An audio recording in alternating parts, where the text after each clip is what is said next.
नमस्कार मित्रों। आज मीडिया में ऐश्वर्या राय छाई रही। अमिताभ बच्चन की बहू नहीं, लालू प्रसाद यादव की बड़ी बहू, और जिनका मामला कोर्ट में चल रहा है। और मुआवजा या प्रतिमाह भत्ता बांधने का वो तो एक अलग मामला है, लेकिन पता ये लगा कि जो कल ट्वीट कर दिया था तेज प्रताप यादव ने कि वो 12 साल से अनुष्का यादव के साथ रह रहे हैं पति पत्नी की तरह, और बाद में आज ये पता लगा एक और उनकी पत्नी है सिन्हा करके कोई। तो इस तरीके से भाई बड़े लोगों की बड़ी बातें। ये विरासत की जंग है। दो बेटे, हालांकि लालू यादव की बेटियां भी हैं, तो कितनी है वो तो आप जानते, नवरत्न है पूरे। तो बेटियों का तो चलो शादी विवाह हो गया, वो अपने घर की हो गई। राजनीतिक रूप से केवल राज्यसभा या लोकसभा सदस्य बन के ही संतुष्ट हो जाती हैं। अगर बिहार में सरकार आए तो फिर यहाँ के वो मंत्री बन सकती हैं। लेकिन ये विरासत है तेजस्वी और तेज प्रताप की।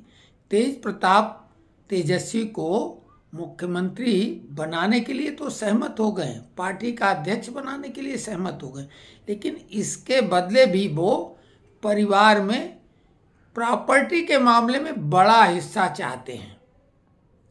लेकिन तेजस्वी यादव तेज प्रताप यादव को राजनीति से हाशिए में ले जाकर और प्रॉपर्टी के मामले में भी अपनी पकड़ बनाना चाहते हैं।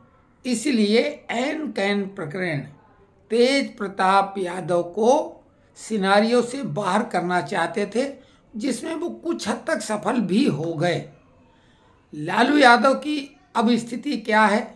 बिल्कुल वैसे जैसे मुलायम सिंह की थी, और इधर टीपू ने उनको धकिया के साइकिल उनसे छीन ली थी और खुद सीट पे बैठ गए।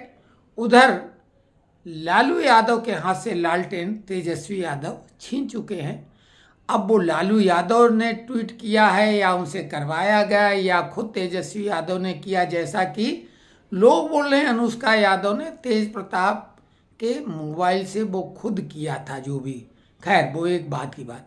लेकिन इससे भी बड़े परिवार की, ये तो प्रादेशिक एक राजशाही परिवार है, लेकिन दिल्ली वाला जो परिवार है, जो अंतर्राष्ट्रीय ख्याति प्राप्त है, 10 जनपद वाला 10 नंबरी परिवार, सोनिया गांधी वाला, उस परिवार में भी विरासत की जंग है। वाड्रा और राहुल गांधी, यानी प्रियंका वाड्रा और राहुल गांधी। आप देख रहे हैं कि राहुल ने अपनी सीट जो उन्होंने केरल से जीती थी वो तो प्रियंका के हवाले कर दी, लेकिन प्रियंका को राजनीति में उन्होंने बहुत पीछे ढकेल दिया। उनको बोलने का मौका तक संसद में नहीं मिला। और आपने देखा वक्फ बिल पर जब हुआ था वहाँ वोटिंग का मामला, तब भी वो नदारत रहीं, वहाँ उन्हें महत्व नहीं दिया गया। यही नहीं, मोदी के खिलाफ वो चुनाव लड़ना चाहती थी, ये तो उन्हें भी मालूम था वो जीतेंगी नहीं, लेकिन बहुत चर्चा में आ जाती, क्योंकि मोदी से चुनाव लड़के तो केजरीवाल भी बहुत बड़ी चर्चा में आ गए थे। तो स्वाभाविक है, नंबर 1 देश का नेता अगर है, उससे कोई लड़ेगा तो वो अपने आप चर्चा में आ जाएगा। जिस तरीके से अगर कोई फाइनल की टीम होती, उसके साथ जो खेलता, वो भी तो बड़ी बात होती। तो इधर प्रियंका को धक्का देने का पूरा प्रयास है, और प्रियंका राजनीतिक सिनारियों से बिल्कुल ओझल लग रही हैं। राहुल गांधी पहलगाम के मामले के बाद वहाँ जो गोलीबारी हुई और गोलाबारी हुई पाकिस्तान की तरफ से, तो पीड़ित परिवारों से मिलने पहुंच गए। लेकिन प्रियंका कहाँ है? कुछ लोग बोलते हैं विदेश में, तो कुछ लोग बोलते हैं वो शिमला में है। लेकिन वो राजनीतिक परिदृश्य से बिल्कुल बाहर हैं, और राहुल गांधी बहुत उनसे भयभीत रहते हैं। इसलिए प्रियंका का प्रतिस्पर्धी, प्रतिद्वंदी या दुश्मन राजनीतिक रूप से अगर कोई कहा जाए तो वो राहुल गांधी हैं, उनकी माँ भी है। उसी प्रकार से लालू यादव इधर सोनिया की भूमिका में है, और तेज प्रताप यादव को तेजस्वी के कहने पर ये सब किया गया है। कुल मिला के ये मामला है पारिवारिक विरासत, यानी जो राजनीति तो उनकी पारिवारिक ही है, उसको संभालने का झगड़ा है। अब इसमें कई लोग पिसते हैं, राहुल गांधी भी कई मामलों में उनके बताते हैं, 2 बच्चे हैं, पत्नी भी है, लेकिन अब यहाँ की वो राजनीतिक मामले को लेके अगर वो उसको डिक्लेयर करेंगे तो नफ़ा नुकसान की बात होगी। तो ऐसे और भी कई जगह पारिवारिक प्रतिस्पर्धा चलती है। आपने पवार वाले मामले में भी देखा था कि अजीत पवार और जो है सुप्रिया सुले का भी मामला चला था, उधर उद्धव राज ठाकरे का भी चला था। तो ये सब चलता है, क्योंकि राजनीति में कुर्सी एक होती है। जिस तरीके से एक म्यान में एक ही तलवार रह सकती है, तो शीर्ष स्थान पर तो कोई एक ही व्यक्ति काबिज हो सकता है।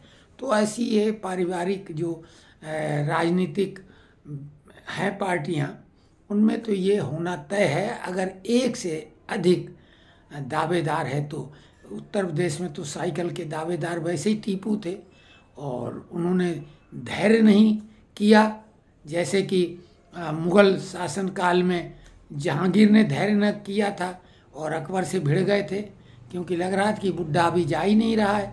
तो कुल मिला के सब होता है और ये मुग़लों की परंपरा रही है, और उसमें तो सरकलम भी हुए हैं और जाने क्या क्या हुआ है। तो इसमें तो अभी खैर ये गनीमत है। तो ये विश्लेषण कैसा लगा कमेंट्स में लिखें।